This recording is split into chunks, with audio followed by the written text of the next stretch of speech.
Welcome to my channel. आज आप सब किसी को बिहार बोर्ड के 10वीं क्लास के हिंदी के 9 नंबर पाठ अविनियो के व्याख्या को बताया जाएगा। अविनियो के लेखक हैं अशोक वाजपेयी। इनका जन्म 16 फरवरी 1941 ईस्वी को मध्य प्रदेश के दुर्ग नामक स्थान हुआ था। इनकी पिता का नाम परमानंद वाजपेयी था और माता का नाम निर्मला देवी था। इन्होंने अपनी प्राथमिक शिक्षा गवर्नमेंट हायर सेकेंडरी स्कूल सागर में पाई तथा सागर विश्वविद्यालय से बीए और स्टीफेंस महाविद्यालय दिल्ली से अंग्रेजी विषय में एमए किया हुआ है।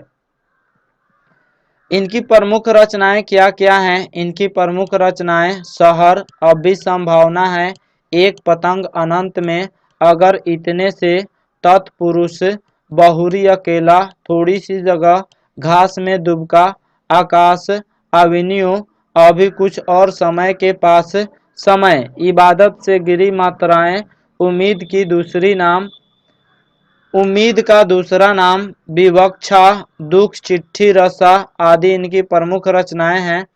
पाठ परिचय को जान लेते हैं। प्रस्तुत पाठ अविनियो इसी नाम के गद्य एवं कविता से सर्जनात्मक संग्रह से संकलित है। अविनियो जो पाठ है, यह पाठ अविनियो नाम की एक पुस्तक है जिसमें गद्य और पद्य दोनों हैं।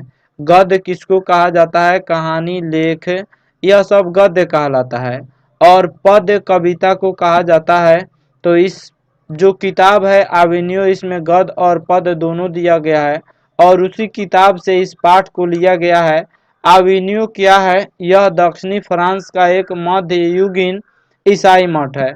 यह मध्य युग में एक ईसाई मठ है जहां लेखक ने 21 दिनों तक एकांत रचनात्मक प्रवास का अवसर पाया था। लेखक जो थे वहां पे 21 दिनों तक रहे थे। वह एकांता, वह शांत जगह इनके दिल को छू जाता है और लेखक वहां पे बहुत सारी रचनाएं करते हैं। प्रवास के दौरान प्रतिदिन गद्य एवं पद्य की रचना की। प्रतिदिन गद्य और कविता इन्होंने लिखी हुई थी। पाठ को शुरू करते हैं। प्रस्तुत पाठ अविनियो में अशोक वाजपेयी ने अपनी यात्रा अविनियो के क्रम में हुए अनुभवों का वर्णन किया है। दक्षिण फ्रांस में रोन नदी के किनारे अवस्थित अविनियो नामक एक पुरानी शहर है जो कभी पोप की राजधानी थी। अविनियो जो है यह दक्षिण फ्रांस में पड़ती है जो रोन नदी के किनारे स्थित है, जो कभी पोप की राजधानी थी और अब गर्मियों में फ्रांस तथा यूरोप का एक प्रसिद्ध एवं लोकप्रिय रंग समारोह का आयोजन हर वर्ष होता है। लेकिन आधुनिक अविनियो में प्रति वर्ष यूरोप का एक प्रसिद्ध और लोकप्रिय रंग समारोह का आयोजन होता है। रोन नदी के दूसरी ओर एक नई बस्ती है जहां फ्रेंच शासकों ने पोप की गतिविधियों पर नजर रखने के लिए एक किला बनवाया था। रोन नदी के एक तरफ अविनियो है और दूसरी तरफ एक बस्ती है जहां पे फ्रांसीसी शासकों ने पोप पर नजर रखने के लिए एक बहुत बड़ा किला बनवाया था। बाद में वहां ला शत्रुज कार्थूसियन संप्रदाय का एक ईसाई मठ बना जिसका धार्मिक उपयोग 14वीं शताब्दी में फ्रेंच क्रांति तक होता रहा। फ्रेंच क्रांति, जिसको फ्रांसीसी क्रांति के नाम से भी जाना जाता है। आगे है, यह संप्रदाय मौन में विश्वास करता है। जो संप्रदाय जो था, जिस संप्रदाय का नाम क्या है? कार्थूसियन। यह संप्रदाय मौन में विश्वास रखता है, शांति में विश्वास रखता है, इसलिए सारा स्थापत्य मौन का ही स्थापत्य था। इन इमारतों पर साधारण लोगों ने कब्जा कर लिया था और रहने लगे थे। यह केंद्र आजकल रंगमंच और लेखन से जुड़ा हुआ है। अविनियो जो है वह आज के ज़माने में रंगमंच और लेखन से जुड़ा हुआ है। वहाँ संगीतकार भी आते हैं, अभिनेता भी आते हैं और नाटककार भी आते हैं। संगीतकार गीत गाने के लिए, अभिनेता एक्टिंग करने के लिए और नाटककार नाटक करने के लिए, और जो लेखक होते हैं वह लेखक अपना रचनात्मक कार्य करने के लिए यहाँ पे आते हैं। सप्ताह के 5 दिनों में शाम को सबको एक स्थान पर रात का भोजन करने की व्यवस्था है। अन्य दिन नाश्ता एवं भोजन खुद बनाकर खाते हैं। यह बेहद शांत स्थान है।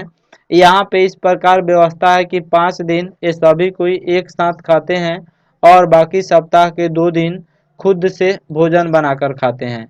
लेखक को फ्रेंच सरकार के सौजन्य से ला शत्रुज में रहकर कुछ काम करने का मौका मिला था। फ्रेंच सरकार ने इनकी मदद की थी, जिसके चलते यह ला शत्रुज में रहकर कुछ काम करने का मौका मिला। इसलिए यह अपने साथ हिंदी का एक टाइपराइटर, 3-4 किताबें तथा कुछ संगीत के टेप्स ले गए थे। टाइपराइटर ऐसा होता है जिस पर हिंदी टाइप किया जाता है। उसके बाद 3-4 किताबें और कुछ संगीत। यह कहाँ पे ले गए थे? अवेन्यू ले गए थे। 19 दिनों के प्रवास में इन्होंने 35 कविताएं, 35 पद्य की रचना की तथा 27 गद्य की रचना की। लेखक को यह स्थान काव्य की दृष्टि से अति उपयुक्त लगा। इसी विशेषता के कारण उसने इतने कम समय में इतने अधिक लिख लिया था। लेखक को अवेन्यू जो था वह बहुत ही अच्छा लगा काव्य की दृष्टि से।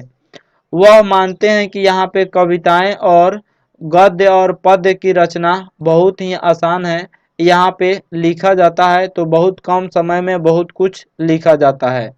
उसने यह अनुभव किया कि यहाँ की हर चीज़ों में अद्भुत सजीवता है। यहाँ के हर चीज़ जो है वह सजीव के रूप में प्रतीत हो रही है। इसी सजीवता, मनोरमता का मतलब मन को हरण करने वाला, मन को सुंदरता प्रदान करने वाला।